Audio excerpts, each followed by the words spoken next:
Hey, hey, hey, today is Tuesday. Oh boy. So, have you shaken off your case of the Mondays already? I hope you have.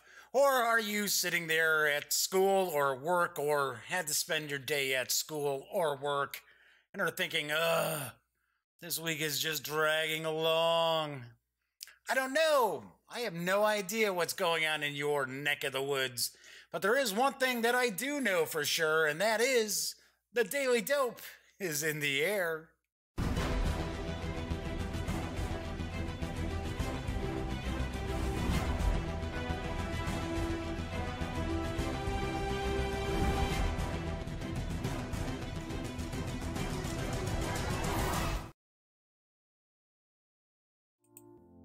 Howdy, howdy, howdy, gang. Yes, Jeff McAleer. Once again, I am your host here at the Daily Dope, as well as being the Grand Poobah of the GamingGang.com. So, welcome aboard. Today is Tuesday, April 24th, 2018. And if this is your first time joining me, welcome. Pretty casual, very, very casual show. It is a live stream. Although you're probably not watching it live yourself, but I don't take things too seriously. We're basically talking about tabletop gaming and kind of geek culture, so I don't get too crazy about things. So anyway, of course, if you are a long-time visitor to the Gaming Gang, or if you catch the Daily Dope every day or on occasion, thanks for joining me once again. Today's going to be a little bit different because today I'm going to be reviewing Thunderstone Quest. Ha ha ha ha. So I wanted to devote the entire show to talking about Thunderstone Quest from my friends over at Alderac Entertainment Group, or as I like to refer to them, AEG. So, one of the reasons why I'm going to devote the entire show to Thunderstone Quest is there really wasn't a whole lot of news today. There were only a couple of items that really kind of popped that I was like, oh, hey, that's pretty interesting. I'd like to share that. And then I thought, well, this Thunderstone Quest, I almost said Thunderstone Advance. This Thunderstone Quest review is going to be fairly long and fairly detailed. So, you know what? I guess I can pretty much hold off on those news pieces until tomorrow. Anywho, I do want to point out chat is available, so if you're watching live, there is chat. It's available through YouTube, and it's not on screen, just so you know, and it's one of the ways that I kind of keep some of the trolls at bay. So anyway, I was talking about I'll have some news tomorrow. I do want to start off just by kind of talking about what's coming up on the rest of the shows this week, because I was up in the air of what I was going to do tomorrow for Wargame Wednesday, and it is still up in the air if there's even going to be a show tomorrow, because I don't know if I have to watch my niece and nephew tonight. Yeah, thanks so much. Let's leave everything to the last minute, right? Anyway, if there is a Wargame Wednesday show tomorrow, I am actually going to be taking a look at Fortress Sevastopol, and at least that's how I always thought it's pronounced. And this is from a company that I am not familiar with. It is UGG. They are out of Germany, and this is a World War II war game. And it's pretty funny because this section right here, that's kind of like straight off of GMT's boxes. In fact, this whole kind of area here is kind of straight off their GMT's boxes, so I thought that was sort of weird. So I am going to do a first look. I'm going to do an unboxing, and for some strange reason, I also received this map. So I don't know if this is a replacement map for what's in the box, or if it's a larger map, or what. So we will find out tomorrow. I also did receive from the company a preview of a game that I believe is going to be coming to Kickstarter. So I'm going to share that probably next week.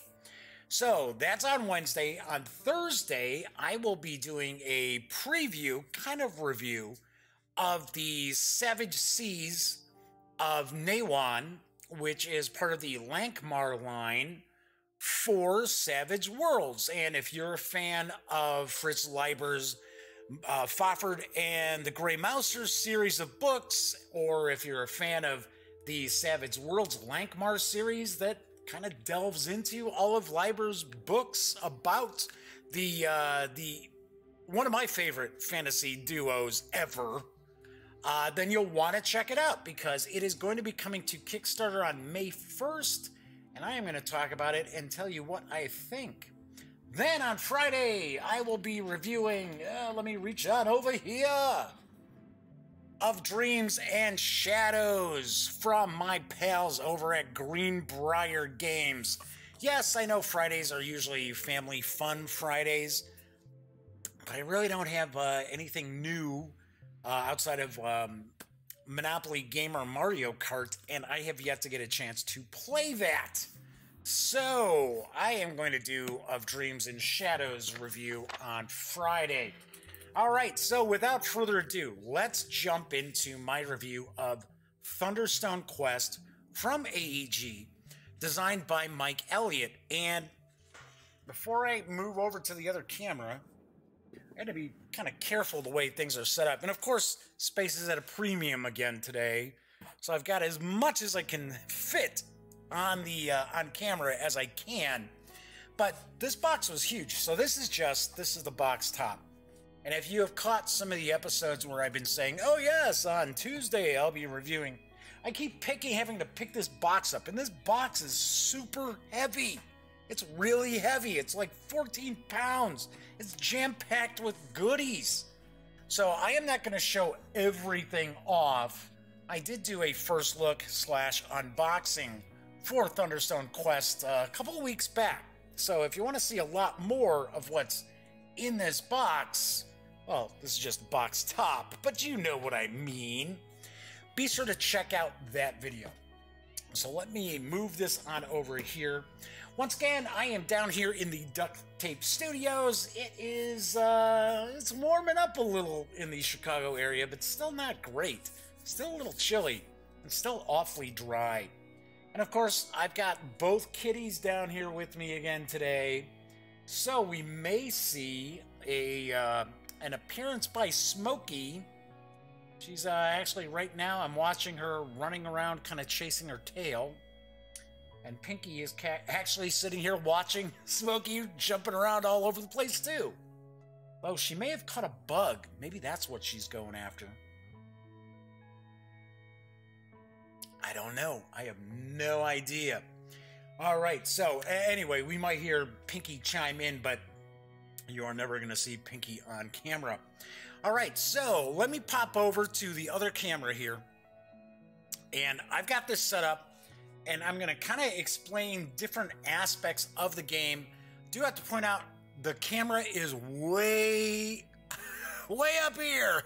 So some of the stuff I'm going to try to hold up to get a better view of. But I'm trying to get as much into the shot as I possibly can. And this is pretty much how you're going to have everything laid out on your table. There's just a few things that are missing. So let me show you what's missing to start off with. Well, actually, you know what? First, let me start off. I'm going to show off the rule book here. Now, I kind of paged through this on the first look video, the unboxing video. And this is kind of like the third edition of Thunderstone. So for those who aren't real familiar with Thunderstone, Thunderstone is a fantasy deck building game, which is also kind of a dungeon delve. Very, very unusual, very unique, especially when it first came out. Because when it first came out, there were not a ton of deck builders out there. Obviously, Dominion was a big hit. Although, geez, that game sure kind of fell off the cliff, didn't it, in popularity? I gotta be honest, I was never a huge Dominion fan, simply because it was too Euro-ish for me. And when I say Euro-ish, I mean that it was too much where you didn't really have any sort of impact on the other players. You were just sort of doing your own thing. Now, that did change a bit with some of the expansions, so I will give it that. But originally it was just sort of like, and I thought it was okay, but it wasn't a game that I was like, wow. Like a lot of people were crazy about that game. Like, man, I love this game. My best friend, Elliot Miller, who is over at voiceofe.com, was sort of like that too. He's like, wow, this game's great. He and his wife played it all the time. And I played it a few times with both himself and his wife. He and his wife, I guess I should say. And like I said, I thought it was okay, but I didn't get into it as much as they did. And then, funny enough, they kind of were like, yeah, you know, the bloom's off the rose here, which happens with a lot of games. So anyway, so the first Thunderstone came out, and it was very popular. I enjoyed it. I reviewed it back in the day. It's one of the written reviews from, I don't know, back in what, 2012, 2011 maybe? I mean, we're talking pretty far back on the gaming gang. And I really dug it, but the rules were just kind of haphazard, I guess we would say, for the first edition of Thunderstone. Really kind of fiddly. Well, maybe I don't want to say fiddly. I hate using words like fiddly and wonky. They just weren't presented real well, and there was a lot of head scratching and a lot of frequently asked questions you had to go delve into. And as various different expansions came out for Thunderstone, they did clean up the rule presentation, but it was still never a game that was just really easy to just pick up and jump into and play. It took a lot of getting used to, but it was worth the effort, so that's what I'm trying to point out. Then we had Thunderstone Advance, and that kind of tweaked quite a few different things, but it was still very, very similar to the original Thunderstone. Thunderstone Quest is really a new revamp of the whole Thunderstone line. And I honestly really dig it. I know I'm kind of giving away a little too early, but I really, really dig what AEG and Mike Elliott have done with Thunderstone, because this is just miles and miles ahead of original Thunderstone. It is just head and shoulders above original Thunderstone. So anyway, just kind of flipping through the rule book. For the most part, everything is well presented in the rule book. It's not a super long rule book. You've got a lot of images. You've got plenty of examples. Talks about the turn sequence, what you do in the village phase, dungeon phase, your end of your turn. Talking about the dungeon, the different rooms of the dungeon, treasure, how the game ends and how do you win, side quests, legendary cards, different guilds you can belong to, how to set up randomly. Then there's Epic Thunderstone Quest, which is wild. Then there's a campaign mode. Talks a little bit about what's different between this and Thunderstone or Thunderstone Advance. A little bit of lexicon, pretty much a glossary here, some frequently asked questions. And then there's a campaign log, because yes, there is a campaign game. Then on the back, it's going to explain, okay, this is the iconography. So this is what you'll find on the various different cards. So we've got that. So this is the rule book.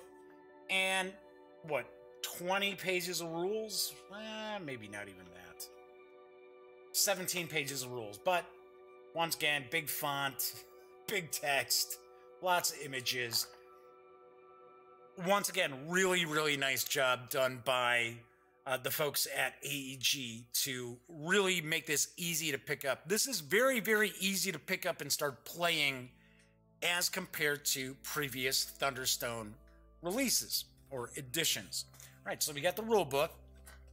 Then we've got the quest book. And I'm not going to go through all of the quest book, but it's pretty cool. So with Thunderstone Quest, the way it breaks down now is you've got different quests. So I've set this up. I've got this set up for the first quest, which actually isn't necessarily like the learning game. There is kind of a learning game that you can use some of these cards just to kind of get everybody into the mix and understanding how to play. This is actually set up for the first of these scenarios, first adventure, because there's kind of an ongoing story in Thunderstone Quest, and there are 5 quests. So, I'm going to talk about contents, how to use the book, and it's going to talk about, where are we going? The first chapter, right? So it's a mirror in the dark. It's going to tell us what cards are utilized. And it's going to talk about, we get a little bit of like flavor text to tell us about, oh, okay, so what exactly is going on. So not only did we get this showing us, oh, okay, these are the cards we're going to utilize, it's also going to show us the cards. So we're going to see a bunch of the cards, kind of get an idea. It's going to show us the room tiles that are utilized as well. Then we go, mirror in the dark, one door opens. Boom. So here's the card list. It is very, very cool how this all works out. I thought this is really, really neat how now there's more story to it. There's more, not that you didn't have kind of a story when you played Thunderstone originally. You did.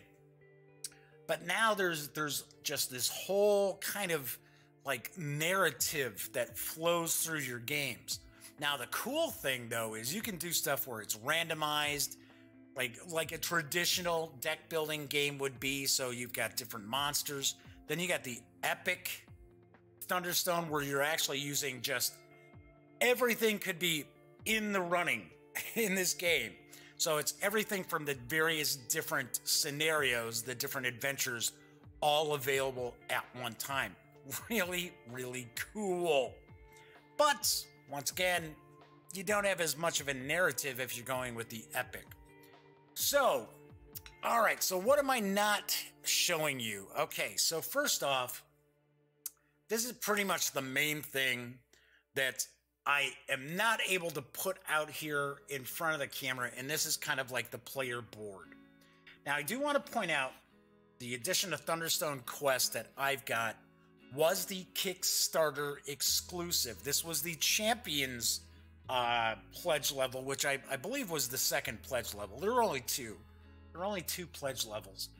So this is the Champions pledge level, which was about $100. I believe it was $100 on the nose. Maybe it was $99.99, something like that.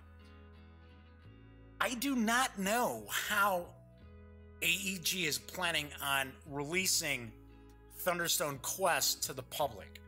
I don't know. There's supposed to be some information later on this month. At the end of this month, there's supposed to be some sort of announcement. So I don't know if it's going to be the big box or if it's going to be just, like the basic cards and the first quest. I don't know. I have no idea. I will tell you, I have seen the Champions level edition, which, like I said, it's this big, huge box. Here comes that box again. It's almost like a cube. That's how big this thing is. I have seen it open, so people have played it, going for about $235 on the secondary market, and I've seen it hit 300 in shrink. So I don't know, and I think part of that is because no one outside of AEG really kind of knows what's going to happen with the kind of retail edition of the game.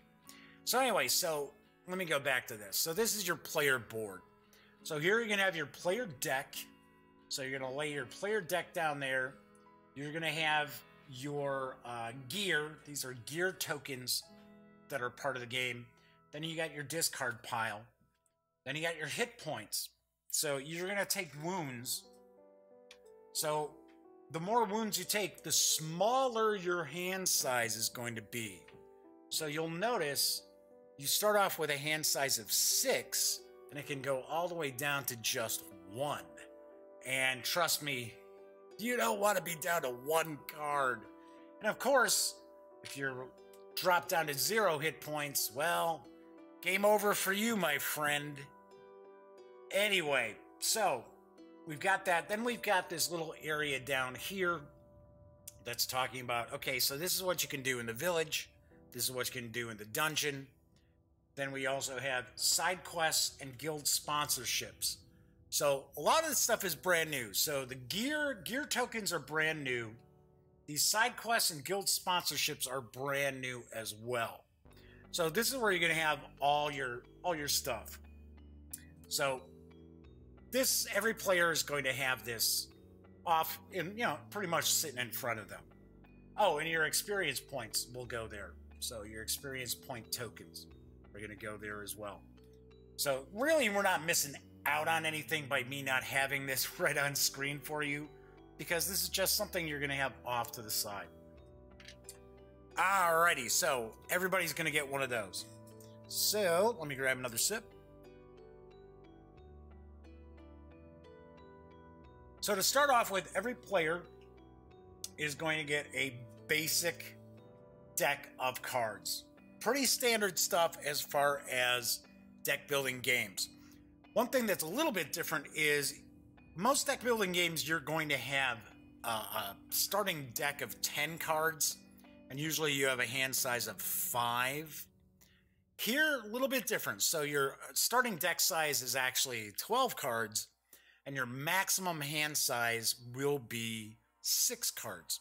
So you'll have a little bit more to work with to start off with. So each of the players, let's get the different cards out.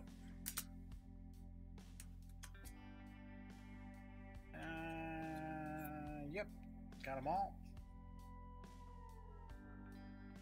No, that's what I need. Okay, so to explain the cards a little bit here. So first off, each player is going to start off with 6 adventurer cards. Now these adventurers are just, peons. They're nobodies. They're 0 level characters. So if we take a look at this card, it's going to show us in the upper left, that is the attack strength for this character, right? So we see there it's got a physical attack. So this is like armed combat. So they only have a strength of 1. Below that, you'll see that little banner. That little banner is going to tell you, okay, so that's the skill level of this character. Skill level is 2. Then down here, it's going to show you it's a 0 level. So if you take a peek where you see the little shield right under the image, shows that's a 0 level character. Says they're just an adventurer. And then we've got a little bit of flavor text. So it says starter human hero. Says adventurers have no class. Ha ha ha ha. They don't have any class. Thus, may level into any first level hero. Because that is one of the big things with Thunderstone Quest. And it's been one of the big things with all of the Thunderstone is you're trying to level up your heroes. You're trying to get your heroes to level up so you can take on bigger and badder monsters to get better experience points and loot. All right, so we've got the adventurer there. So we see that this card, if we look in the upper right corner, if it had any kind of monetary value, it would be located up there. So we can see, well, this is really just used to attack. Then we've got the dagger. So as we can see, the dagger is a weapon, so it gives a +1 to any hero utilizing it. And it requires a skill level of 2. So where we had kind of the gray banner for the adventurer here, that shows that's their skill. When you see a red banner, that means that is the required skill. So thankfully, an adventurer can use the dagger to get a +1, and it says starter edged weapon. After buying a card, you may destroy 1 and only 1 dagger. So that is one of the special effects of this card, or special abilities, I should say, of the card. And it says in the dungeon, if wielded by a 0 level hero, draw 1 card. So you would get to draw an additional card if you have a 0 level adventurer. So if you had an adventurer in your hand, then you would get to draw an additional card. We also see that this has a monetary value of 1 gold piece. So we could use this card to actually buy things. So we've got that card. So there are 2 of those. So we've got 6 adventurers, we've got 2 daggers, we've got 2 lanterns. With the lantern is an interesting card because it's got a value of 2. I mean, I should say it provides us with 2 gold when it's played. But the cool thing is, it allows you to both go to the village and go to the dungeon. Although you can only go to the first area, which is the wilderness.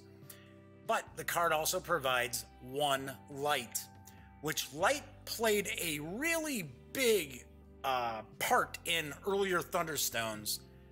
And it was really kind of tricky. Light could be very, very tricky because you had to have so much light. Otherwise, you got these attack penalties and all these other things. I gotta say, the new design, I like what they've done. They've made the light aspect, because, you know, you're supposed to be kind of going further into this dungeon, right? You're delving further and further in. So basically, how I've always looked at it is you need that much light to be able to light your way into the bowels of that dungeon, right? Maybe that's not necessarily how the designers looked at it, but that's how I've always kind of looked at it. So it's like, oh, well, you're going to this level, you need X amount of light. Maybe you need 2 light. Otherwise, in the previous games, you had this penalty. Well, the penalty's gone. Now you just need to have that much light to be able to get to these rooms of the dungeon. And the rooms to the dungeon are something new too, and I'll get to that in just a bit. So this is kind of cool. I like this card because it allows you to be in the village, but then you get to go, and even though you're only attacking here in the wilderness, it still allows you to do more than one thing in your turn. So you'll have 2 of these. Then we've got the Thunderstone Shard. So once again, if we use this to buy, it's going to give us the 2 gold. Then it also gives us a +2 to the skill of the character, any hero that we have, be they an adventurer or a classed hero. So it also says here, it says starter magic item, village or dungeon. If you have 1 or more wounds, draw a card. So you get to add another card to your hand. Right, so that is how we start off with. Those are all the cards that the players will start off with. So 6 adventurers, 2 daggers, 2 Thunderstone Shards, and 2 lanterns for your 12 cards. Alright, so we've got that. Shuffling these cards up. Get them out of the way. I'm going to move these off camera here. Whoops, what am I doing? That's the treasure deck. Silly guy. Right, here's the other player. Right, so I've just got this kind of set up, 2 players. I'm not going to play an entire game. I'm just going to kind of show you how everything works. Alright, move those off to the side too. So our first player is going to be represented by this miniature. There are 6 miniatures in the game. There are boards for up to 4 players. So we've got kind of this male hero. Looks like he's all in armor and stuff. Yeah, take some of that. Yes, pretty cool mini. Then we've got this female character who looks like she's some sort of a mage or wizard, some sort of a sorceress. So that's pretty cool too. Now, keep in mind, this is just representing the player. So this is not representing any particular hero in the game. It's just the player. It's your token that you're going to place to determine what are you doing, where are you going. All right, so let's take a look at the layout here. So I have to point out, my mug is covering up a little piece of the board here, nothing crazy. It is covering a little piece of the marketplace. So we've got the marketplace here. Then we're going to have different cards available in the marketplace. And I'll pick up this one here. So for an example, a spell goes here. A weapon goes here. This is an any. Or is this a weapon? It might be a weapon. No, it's an any as well as another any. and then these are items. So depending on the adventure you're going to play, you will have certain weapons, certain spells, and certain items that are going to be available. Now, keep in mind, remember, if you're playing Epic, it could be a variety of different stuff. And I will point out that in the big box, there are randomizer cards too. So you've got all these different randomizers for monsters. Well, for an example, these are all randomizers for the monsters that are involved in this scenario.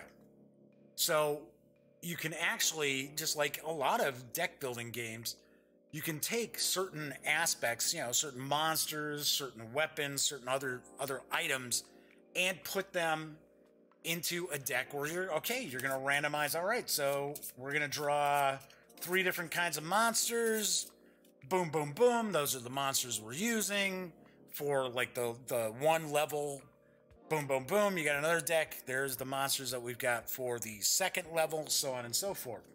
So pretty cool. So you're not locked into having to play any one of these one scenarios or, next chapter of the adventure.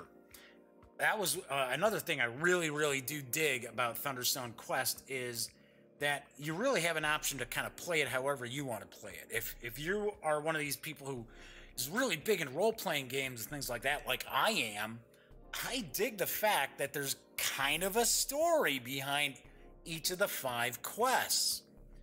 And if you're not really into that, well, then you can just say, hey, let's go. We want big bad monsters. I want these weapons available. I want these heroes available. Pretty cool. So we're going to have the various different cards here in the marketplace. So, and then we've got the deck. So I've got this. These are weapons. These are spells. And these are items. So, of course, when someone purchases something from the marketplace, you're going to replace it. So let's take a look at these cards here. So, for one, we've got a maul. So that is one of the weapons that is available in this scenario. And it's going to show you that it's going to give +4 physical attack. If we use it to actually purchase things, then it's going to give us 1 gold. And then it says it's a blunt weapon, -2 skill for dwarves. So we see that banner below the 4, it shows an 8. So that means you have to have a skill of 8 to be able to utilize this weapon. So pretty crazy. Yeah, you're starting to having to get a little higher up, because remember, our little adventurer guy only has 2 to start off with. So we've got that. Then we got another one here. This is the hammer. It's a blunt weapon, +2. It requires a skill of 4. Once again, 1 gold. So I should point out down below, some other things on these cards. So this is the purchase. That's how much it would cost to purchase this. So it costs 3. Then, if we look right at the bottom in the center of the card, is going to show that's how many victory points this is worth at the end of the game.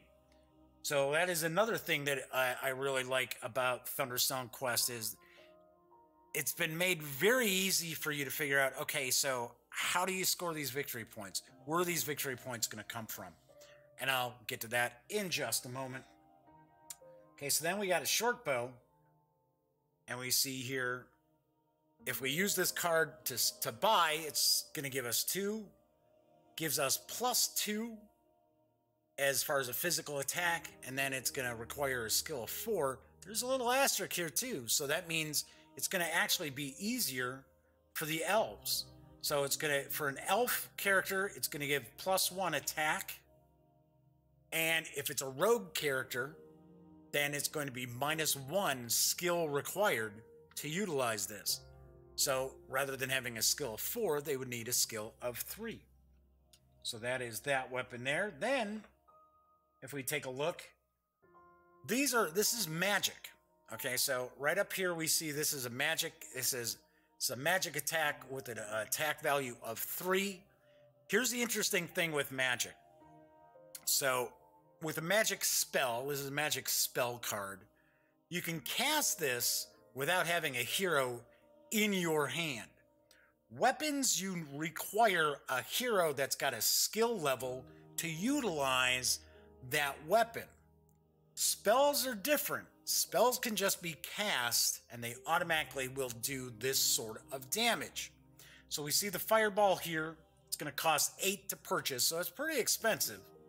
But then it gives us 1 light and it does 3 points of magic damage. Now, when you have various sorcerers in the game, they can boost these magic spells. So we've got the fireball, then we got moonlight.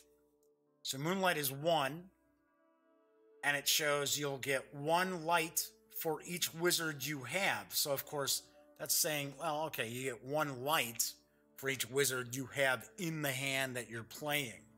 That's how that works. And this would cost 3 to purchase. Then we got some items here. So we've got the Amulet of Infravision. And you can see here, it'll tell you, okay, so where do you use this? It says, okay, village or dungeon. So it says, first of all, 2 value +2 to the skill level of your character that this is utilized with. Then it says if you have a rogue, draw a card. So that's in the village or the dungeon. Gem of Healing. Now you notice here, well, it's not giving you any attack. It's not worth anything, but says village or dungeon, heal 1 wound to draw a card. So right there. So that gives you that. And then we've got Tome of Knowledge. Destroy this card to level up 1 hero, paying nothing. So you pay absolutely nothing to be able to level up a hero. Now, as I mentioned, leveling up your adventurers, creating heroes of them, is a very important aspect of the game. Because you need to be able to utilize, different weapons and things like that to beat these monsters in the dungeon. So let's take a look at the heroes here. So we'll have this area here is going to tell us, okay, so your cleric goes there. Oops, got him in the wrong spots. Okay, so your cleric's going to go here. Fighter goes here. Your rogue goes here. And your wizard is going to go here. So remember, there are different classes. There are different sorts of heroes. So you have the adventurers. So the adventurers will become these heroes. Now keep in mind, so for an example, we're looking at the Hawk Sword here. So this is level 1 Hawk Sword. Keep in mind here that this is a character class, right? So the character's name is not Hawkswood. Oh, I'm sorry, it's Hawkswood. That's the kind of character type.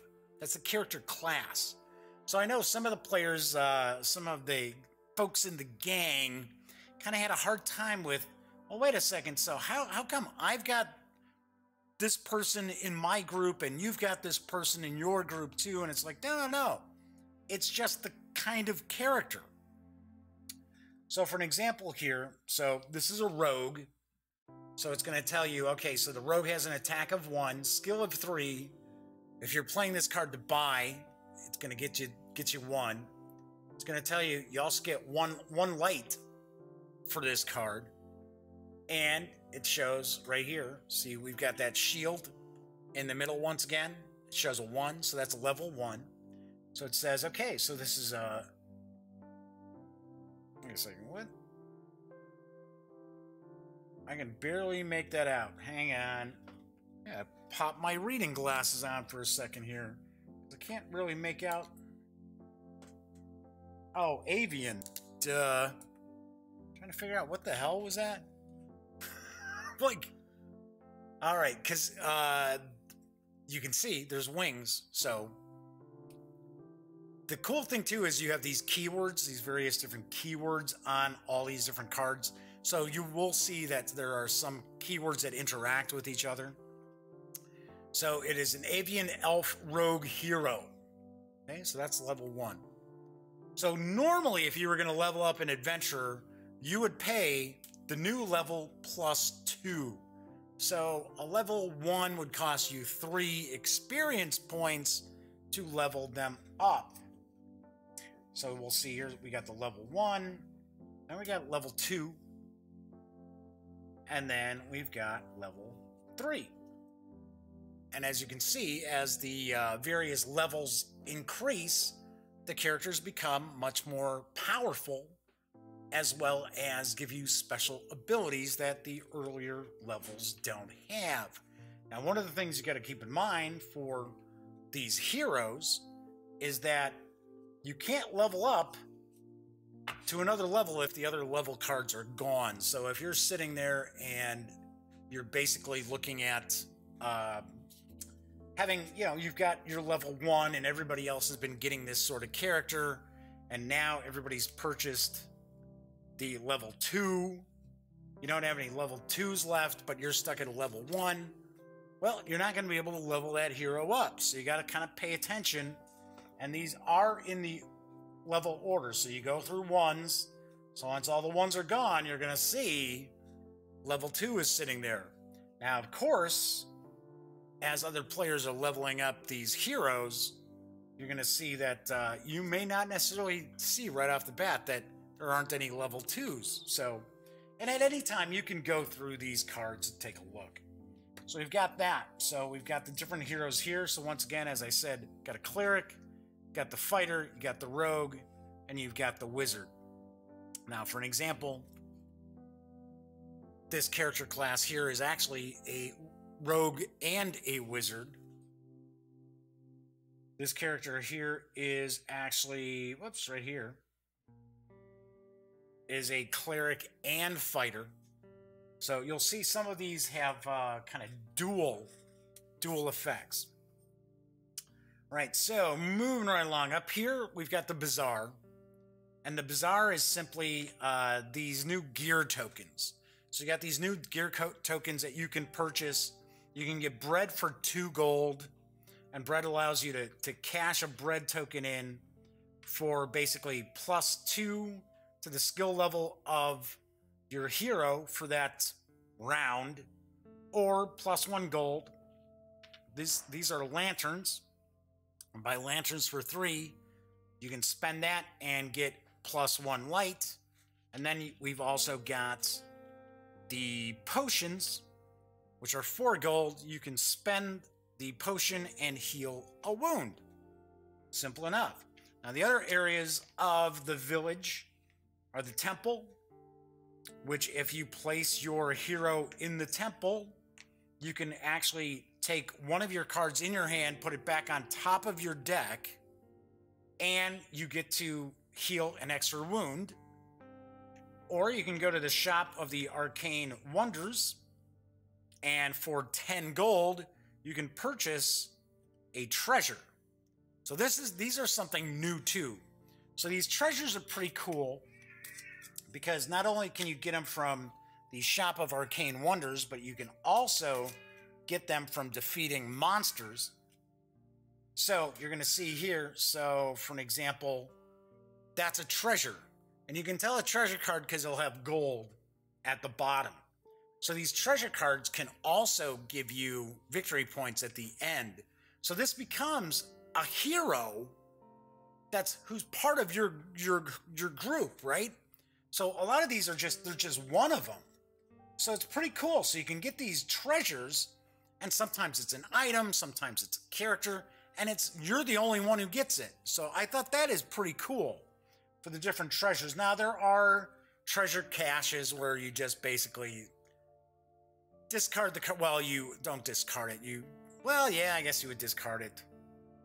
And it's not in your deck, is what I'm trying to say. You're not going to have it in your deck, but you cash it in to get experience points. So that is the treasure deck. So as we keep moving along, showing off this here. So then we've got the dungeon. So we've got the dungeon, we've got the wilderness, which is this top area right here. I'm going to lift this up and show this off. So this is the area where you don't require any light to go here. You don't need any light to go here. And you can also go to the wilderness and visit the village in your same turn. So then you're going to look here. It's going to say, so it says spoils. If you defeat a guardian, you gain 1 experience point per guardian key. Plus, you also get some experience points based on the guardian itself, which I'll talk about that when we get to the winning the game and round of the game. So it says monsters in this dungeon room may never be removed for any reason. They are not destroyed when defeated. So what we've got here is we've got giant rat. Roar, giant rat. So you'll notice there's 3 different giant rat cards. And the reason is, if you flip over the card here, there are 3 different versions of the Guardian. So this is like the big bad at the end of the game that everybody's looking to take down. So what you do is you shuffle them up, and you randomly take one of these cards, and put it down. So the easy monster, or whatever you want to consider it, they're all the same. They're all going to be the same. It's the Guardian that's going to be different. So it might be a tougher Guardian or an easier Guardian for everybody to defeat. So kind of cool. So it kind of puts a new wrinkle into, well, how tough is that baddie at the end going to be? So we've got that. So it says here, so here we see 4. So that's a physical attack of 4 to take out this creature. So it says these giant ratties, vermin, spoils.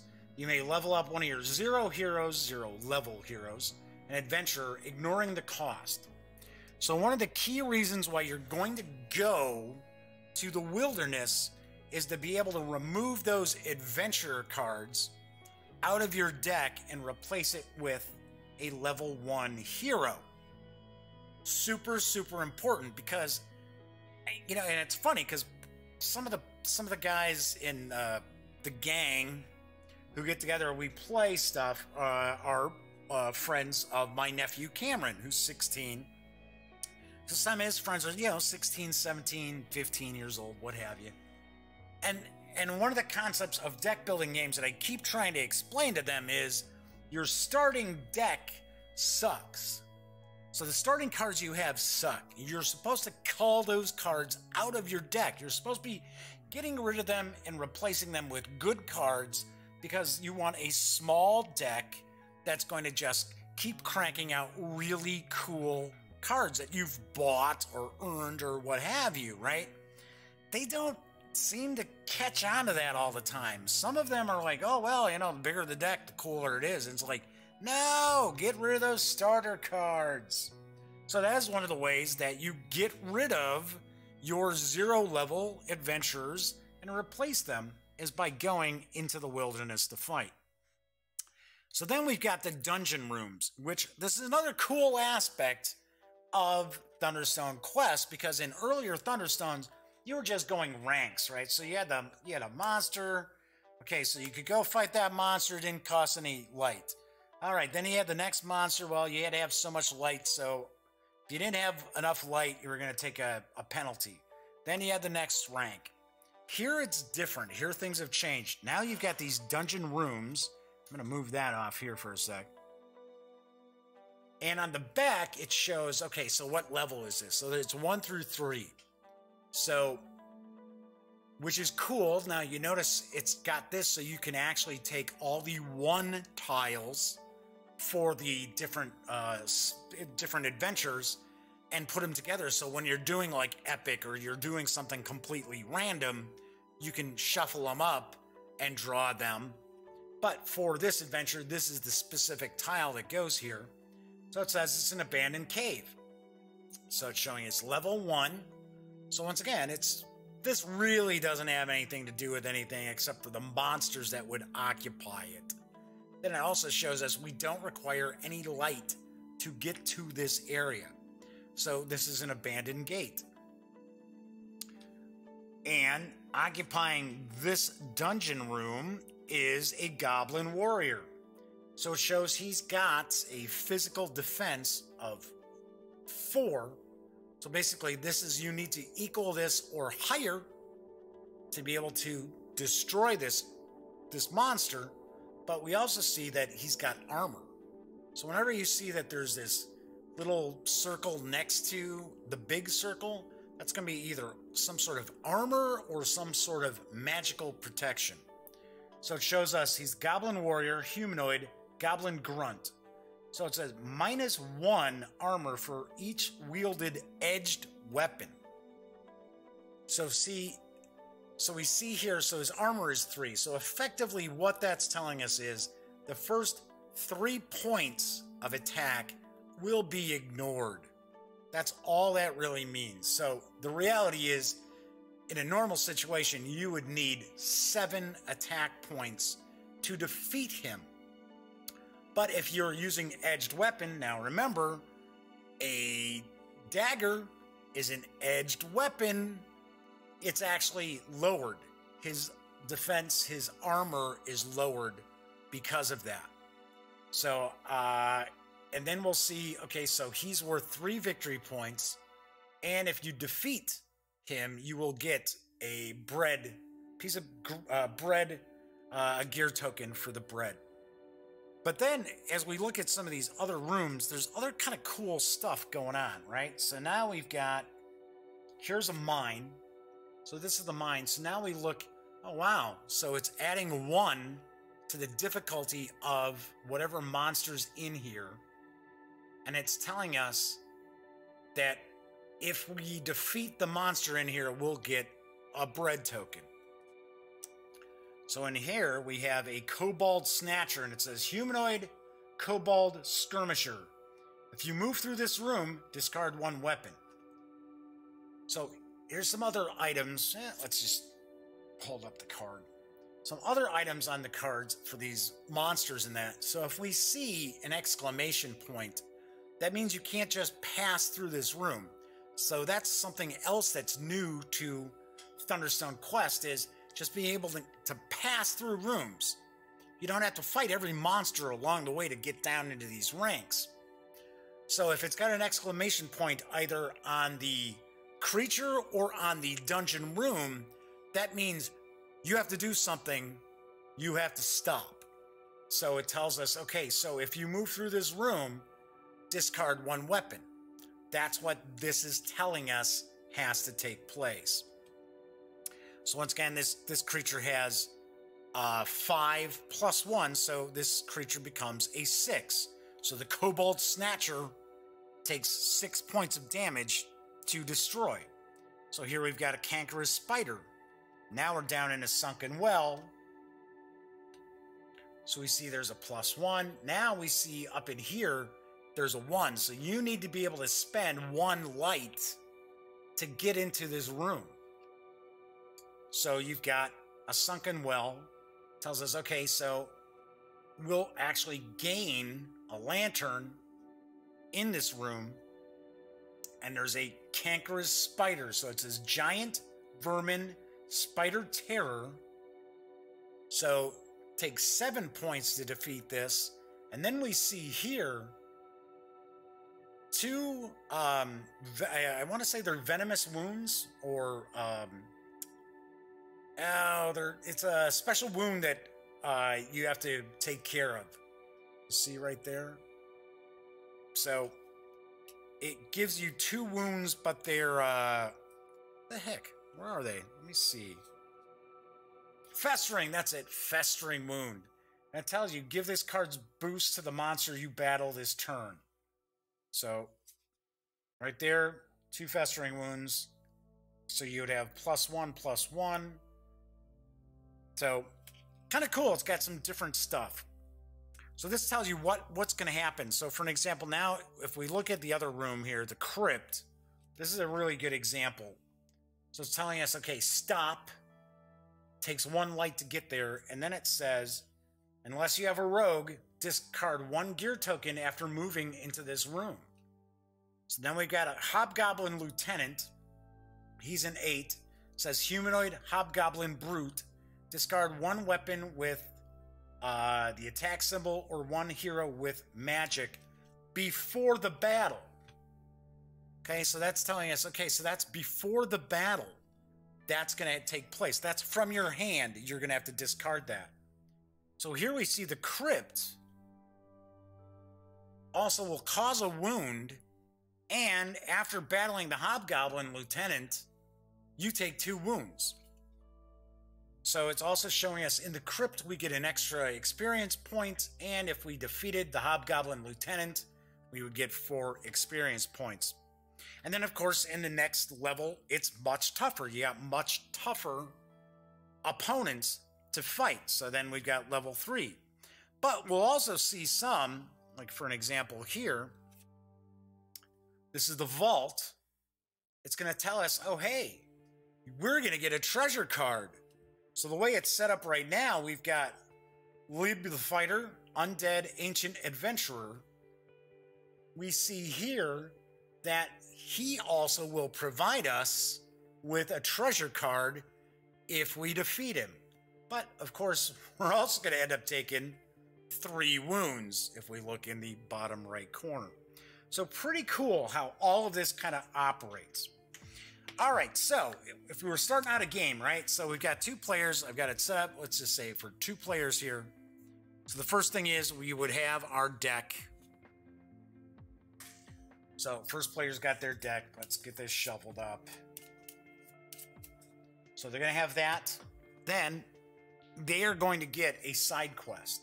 This is something else that's new in Thunderstone Quest, which I really like. I think it's very, very cool because it's going to give each player something kind of unique that they're looking to try to accomplish.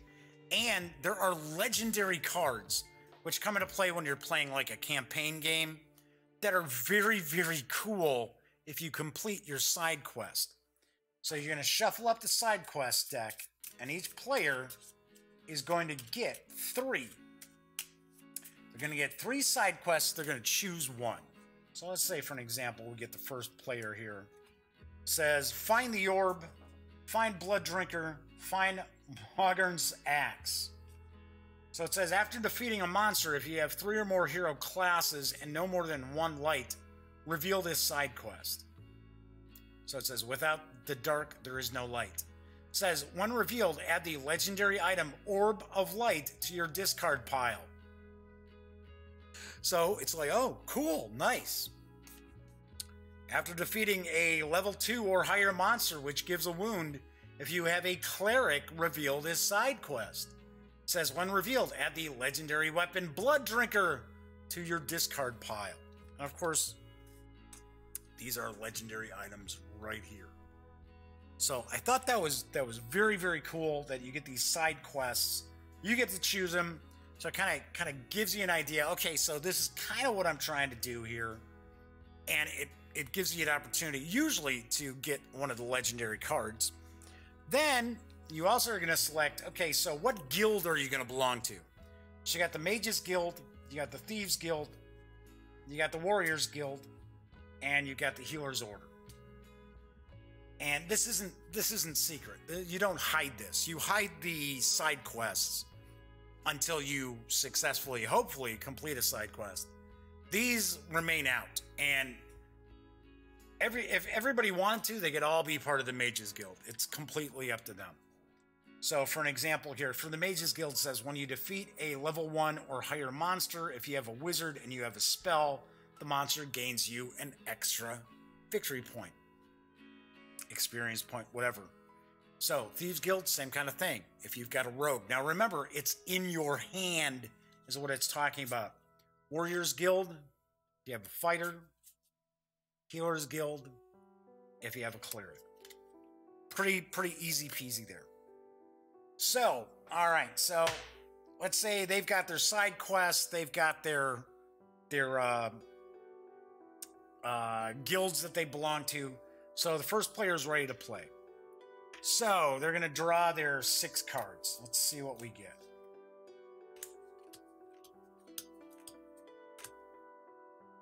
Flipping these over. Now remember, it's just the starting hand, so it's not going to be that exciting. It's got a 2. So we've got a couple of heroes. We got 2 Thunderstone shards, and we've got a dagger. So what we may consider doing is, let's see what we got. So we've got 6 attack. I'm sorry, we've got we've got 4 attack. So if we went into the dungeon, that's 6. Nah, not gonna be able to pull that off. So we might, so this is where you decide what are you gonna do. All right, so we could go to the village and spend 5, which isn't gonna be all that fantastic. It could get us a short bow. It could get us amulet of infravision. Go to the bazaar. Yeah, not too exciting there, right? All right, so we've got that. Or we could conceivably have an attack of 4, and we also get to draw a card if we were to go to the dungeon. Now, the thing is, this is 7. It'd be -1 because we have that, so that would be a 6 to beat the Goblin Warrior. Still need a 6 to beat the Kobold Snatcher. We don't need any light. We don't happen to have any wounds, so we can't draw a card. We would get to draw an extra card if we go to the dungeon. So what I think we're gonna do, I don't see a whole lot of excitement here as far as cash. So let's go to the wilderness. We're gonna go to the wilderness. We're gonna fight the giant rat. We need 4. We've got 4. So we would be able to take one of our adventurers here and burn it. Basically, I tend to say burn, right? So we're going to destroy the card, right? So this card leaves play completely. It's not going into a discard pile. It's going to be out of play. And let's say we are part of the, say we're part of the Warriors Guild. So we're going to take the Gorlandor, who's human, fighter, hero, but can only wield 1 weapon. So with the heroes, with the weapons, you can have them wield more than 1 weapon as long as they've got enough skill. Except for this guy, he can't. He's got to have, he can only have 1 weapon, but pretty cool, he's got a skill 6. So not bad with an attack of 2. Right, so this becomes our discard pile, right? So this would actually be going on here, and the rest of our cards would go into the player deck like so. So we would have actually taken our hero and we would have gone, okay, so I'm going out to the wilderness. Okay? So the next player, second player, they're going to draw from their deck. Where did I put the other deck? What's going on? Oh, here we go. Yeah, kind of tough when we got so much stuff out here, right? Okay, so then they would be taking their cards and take 6.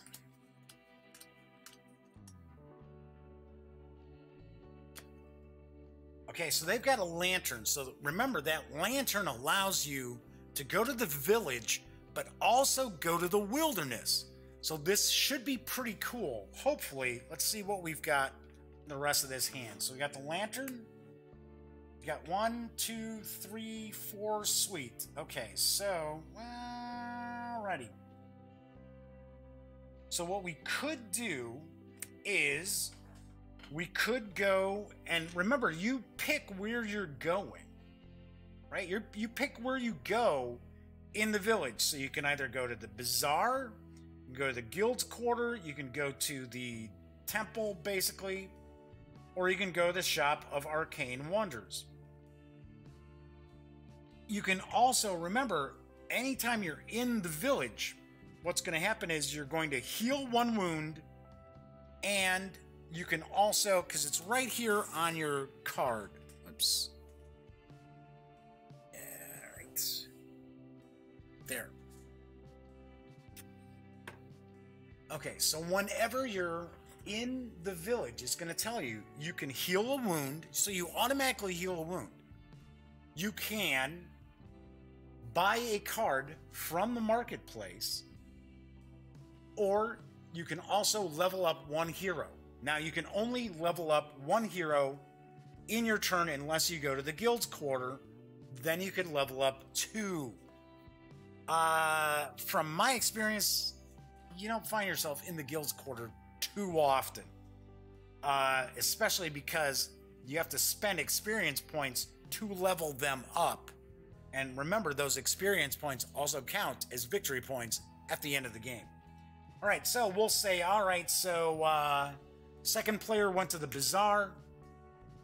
They've got 2 points for the lantern, so 2 gold from the lantern, so they could buy a bread. So that would go into their gear, right? So that's where the gear tokens go on your board. And then now they can go. I'm not going to leave it on there. I'm just showing where it went. So that's what we did in the village. Don't have a wound, so we don't need to heal a wound, and don't have enough to go buy anything else. So now we're going to use that special ability of the lantern, and we're going to actually go also to the wilderness and fight the giant rat. So I've got 1, 2, 3, 4 plus 1, that's 5. So easily defeat the giant rat. So once again, same kind of thing, right? So that means instead of getting victory points or experience points, I can take this adventurer, remove the adventurer from the game, and decide to choose one of these heroes, one of these level 1 heroes. So I'll say, okay, so they decide, cool, I'm part of the Thieves Guild, so I'm going to take Hawkswood. And once again, as I mentioned before, remember, these aren't the characters' names, it's just the class. So you could name the character whatever. It could be Barbara if you want. Okay, that's Barbara. So then those would go in the discard. So the game continues along as you're defeating these creatures. So what used to go on in Thunderstone, when you defeated a monster, right? So let's say we get to the point where we're starting to move further into this dungeon. So when you used to defeat a creature, you used to take the card and you kept it. It actually went into your deck. Now you don't. What you'll do is you're going to get whatever spoils from the battle you could get, right? So here it shows us we would get the bread token, the bread gear, and we would get 3 experience points. And the experience points are represented by these tokens here. So the gray are 1 single, and they're kind of shaped like the Thunderstone shards. So you would have the gray represent 1, and the black represent 5. So, as opposed to that going into your deck, that would be removed from play, and then you're going to replace it with another monster. But the way the timing works in Thunderstone Quest there are keys. So you've got 6 different keys. Once the 4th key is revealed, that's going to activate the end game. So I just happen to have cheated and I put one of the keys on the top of the first level dungeons. Okay, so that would be the first key. Now we would put this off on the side someplace. Also keeping in mind, all right, so one of the keys has been found. 4th key automatically is going to activate the final turn for everybody. So there's 1 key in here, there's 2 keys in here, there's 3 keys in here. So of course, to finish the game, somebody has got to get into this higher level, this 3rd level of the dungeon, and be defeating monsters and stuff like that. So you're never going to run into the game ends like, oh wow, geez, we just started playing and we're already right at the end. We're in the end phase. What's going on? No, it's going to take a while, and you're going to have to build your deck and get your heroes up before you're going into these third level dungeon rooms and defeating monsters and stuff like that. Now remember, that's the monster deck that's in here. Inside this deck are 3 keys. So, it's very possible that you could be fighting quite a few monsters before you get to the keys. Also, you can only find 1 key in your turn. So, for an example, I flipped over the red key out of this deck. Well, we know this deck here only has 1 key. But it's possible that I would flip this card over here if I defeated a monster, get a key, and then get another key. Can't. So you would take the first key, then you're going to take that second key, put it back in the deck, shuffle everything up, and then put it back. So you can only find 1 key during your turn. So now that we got the key, we flip to reveal a new monster, and this time it's a Kobold Hero that is now going to be in this dungeon room. And sometimes you'll have a monster that shows up face down. Sometimes you have face down monsters too, but usually it's face up, so you know exactly what you're going after here. So that would become the new monster, and you would move on to the next person's turn. Now, as with all, well, no, I don't want to say all deck building games. Nearly every deck building game, you are going to draw your hand for your next turn at the end of your turn. So just as these are being replaced as you defeat monsters, as this stuff is purchased, you'll also replace these items too. What happens when you're playing in one of the scenarios, one of the adventures, you'll find that there's a pretty good variety of monsters. Makes it pretty interesting. Also included in the game are some dice, because every once in a while you might run into a monster that has you roll to see what happens. So you may have to roll dice to see if you discard stuff. You may roll dice for different reasons. That's why there's some dice included. You don't run into the dice all that often, to be honest with you. So anyway, so as I was saying, so as you purchase these items here, they will get replaced randomly. So remember, the weapons here, spells here. But the thing is, in like the adventures, you're only going to have so many different spells. You're only going to have so many different weapons and items to choose from. That's one of the things I think is pretty cool with the Epic, when you're playing the Epic game, is you're going to have a huge variety of different stuff. You're going to have a huge variety of different monsters too. But in just the scenarios, in just the adventures through the quests, through the campaign, there are quite a few different monsters. So that's pretty cool. You're not just fighting the same stuff constantly. All right, so what happens now? You get to the point where once you've gotten that 4th key, right? Once you've revealed the 4th key, you are going to activate the big baddie, the Guardian, the monster that you have to defeat, and everybody's going to get a turn to do it. So what's going to happen here? So we've got Smorga the Queen, Humanoid, Vermin, Guardian. It says, before battle, discard 1 card for each wound you have. It's going to take 8. 8 to knock her out. So we're also going to see that, yes, you're going to get a treasure card if you defeat her. This is what they're talking about where, okay, so this determines, like, this is a variable victory point output for the Queen.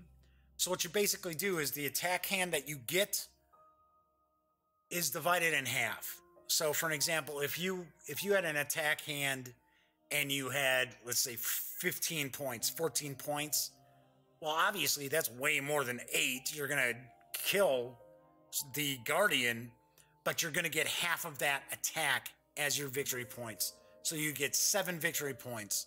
So there's a bit of luck kind of involved in that. Also show 3 wounds. Ooh, not good, right? So every player will get an opportunity to defeat the Guardian. So it's not the first player who defeats the Guardian. It's like, ha ha, I got all those victory points, hooray for me, and that's it. No, that's not going to be the case. Everybody's going to get a shot at defeating the Guardian. And one of the things to keep in mind too is that if you had a lantern card, you could still go to the village and go to the wilderness to defeat the Guardian.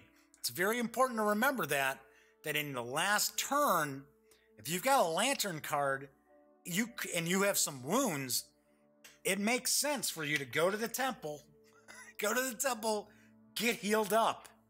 Get healed up. If you've got some gold cards, you can spend, you can buy some stuff, but it's important for you to make sure that you attack that Guardian at the end with as many wounds as you could possibly get, because, I mean, with as much health as you possibly can have, because you're going to suffer wounds from fighting that monster. So at the end of the game, what you're going to do is you're going to tally up whatever victory point tokens you've got. Now remember, while you're in the middle of the game, you're going to have to spend victory points to level up your heroes, right? Because remember, this is a freebie only from 0 level to 1st level. That's it. You don't get to level up characters to like level 2 and 3 from going here. No, you got to use victory points. Well, they consider them experience points. Experience points and victory points are the same exact thing. So you have to spend to level up. So that's kind of a cool aspect of the game too, because you have to sit there and you have to kind of go, well, okay, so these are victory points. This is how I win the game. But I also want to be able to get like higher level heroes to be able to defeat these monsters to get more victory points. So it's kind of a balancing act that you have to decide on. All right, so what you'll end up doing is you're going to take all of your tokens that you've gained, that you've had, sitting here. Yeah, I know, I'm going to end up making a mess of these cards sitting here now, but that's okay. So you're going to have all your victory points. So you're going to tally up your tokens here. Remember, the gray are 1, the black are 5. And then you're going to go through your deck and you're going to count up any of the victory points that you've got, which of course your starting cards don't have any. Let's see. I thought somebody bought something that had points. Hey, whatever. So you're going to go through and, for an example, like, if you had the Tome of Knowledge, you're going to get 2 victory points for that. If you had the Hammer, you get 1 victory point for that. For the Short Bow, that's worth 1 victory point. So any of the cards that you've got, and of course, you know, if you pulled off your side quest and you got a legendary card, they're worth victory points too. So that was one of the things that I liked about the new edition with Thunderstone Quest. Victory points are pretty cut and dry. You're just going to add up what you've gained and you haven't spent on leveling up characters, and what you got in your deck. Anything that's got a victory point total in your deck. And once you've done that, then you just tally up everybody's scores after everybody's had a chance to defeat the Guardian. Now, keep in mind, you don't have to try to defeat the Guardian if you don't want to, but everybody does get an opportunity for that last turn. Once that's done, if you defeat the Guardian, cool, you get the victory points. If you don't get the victory points. Everybody tallies up the VPs, and whoever's got the highest number is the victor. So that is in itself, yes, and I went through quite a bit of detail how to play the game. That is effectively Thunderstone Quest, and I'm just showing you a little bit of the cards that are available out there, because there are tons and tons of cards in that cube. All right, so that said, what do I think of Thunderstone Quest? What is my final verdict? Boy, I've been talking a lot, so let me wet the whistle here.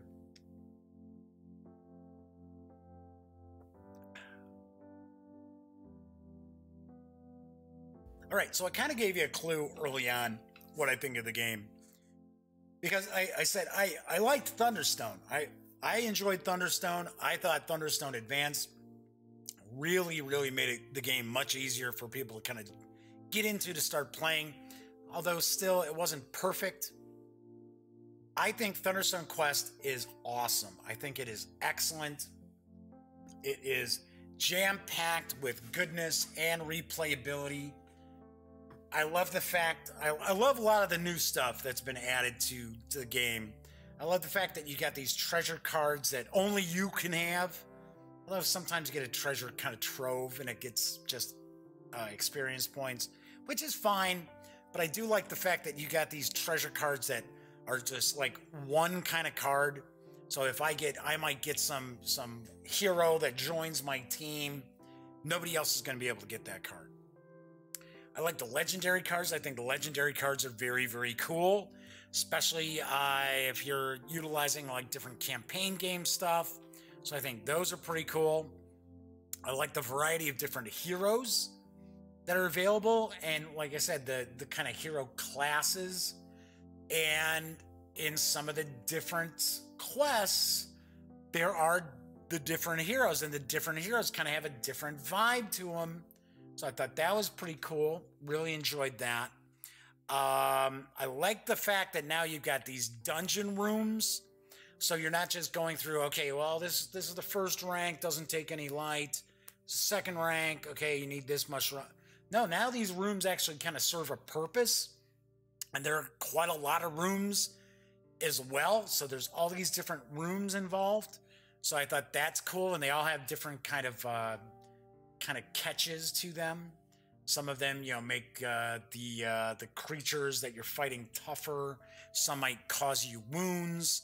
Some mean you have to stop and do whatever that room tells you to do. On top of if there's a monster in there, creature in there that also tells you got to stop. So pretty cool. I like that. Once again, it's given just more options, more replayability to the game. It moves along pretty quick. Once you have a pretty good idea of what you're doing. One little knock that I've got on it is that you can play up to 4 players, right? I mean, the reality is you could play as many players as you really wanted to, simply because the only thing saying 4 players is this, right? That's it. That's basically it, just a player board. If you ignore the player board, you can squeeze in more players to the game. Only problem is I found with 4 players, even once everybody had a pretty good idea of what was going on, game did drag a little bit, not a ton. I'm not gonna like really ding Thunderstone Quest like there's tons and tons of downtime. It does kind of create some analysis paralysis, especially sometimes early on. So yeah, that as like 2 players, thought it was awesome. Just boom, boom, boom, boom, boom, boom. My turn, your turn, my turn, your turn. 3 players still, yeah, it was pretty good. Still moved along. Just seemed when we hit that 4-player mark, things kind of started to not crawl, but slow down quite a bit. So I do want to point that out. But as like a 2-player game, it's excellent. It's a blast. This is really, Thunderstone Quest is really the ultimate Thunderstone experience. And it's funny because now I got my face like in the box here. So it's kind of almost like an Echo. Ultimate experience. So, I really, really dug Thunderstone Quest. Wasn't anything like in the rules that kind of like slows you down or anything. You're like, man, I really got to go online and figure out how to play this. Everything was pretty smooth, which for Thunderstone is really saying something. So overall, in the end, on a scale of 1 to 10, I give at least the Champions Pledge level of Thunderstone Quest a big 9.5 out of 10. It is that good. It's got all these things going for it. It's got a lot of options to play it how you want to play it too, which I thought is phenomenal. You can play it with the quests, with the different adventures, and kind of tie everything together. You don't have to. You can do epic and just kind of have a huge mashup of all different stuff. Really, really love the fact that you can kind of play it the way you want to play it. So huge, huge thumbs up for Thunderstone Quest. Love the artwork.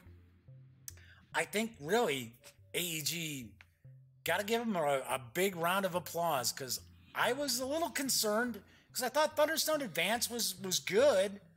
I was like, okay, so what are they going to do with a new Thunderstone? I mean, granted, we hadn't seen Thunderstone stuff in a few years, but I kind of thought, I mean, so what are they going to do? Are they going to mess it up? I didn't think they would, but it was sort of like, well, hopefully it's going to be kind of similar to Thunderstone Advanced. Because I was like, I don't want to see it be like, wow, this game's a redesign. And we see that happen from time to time. It's a revamp. It's just not as good as the previous edition. Well, didn't have to worry about that because Thunderstone Quest is awesome.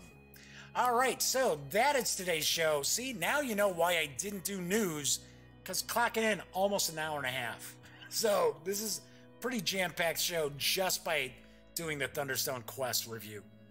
So anyway, when you're not watching the Daily Dope, be sure to visit thegaminggang.com for all the latest in gaming news, reviews, comics, movies, TV. Come on, by now you know the drill. Get your geek on at thegaminggang.com. Once again, I'm Jeff McAleer. I am not sure if there's going to be a show tomorrow or not, so if you follow on Twitter later on tonight, I should be able to give everybody a heads up. If there is a show, I will be taking a look at Fortress Sevastopol for Wargame Wednesday. If not, I will be back on Thursday doing my my advanced look and review of the Savage Seas of Nawan from Pinnacle Entertainment. All right, regardless, once again, I am Jeff McAleer. If I'm back tomorrow or Thursday, hopefully enjoy the rest of your Tuesday. And as always, thank you very much for watching.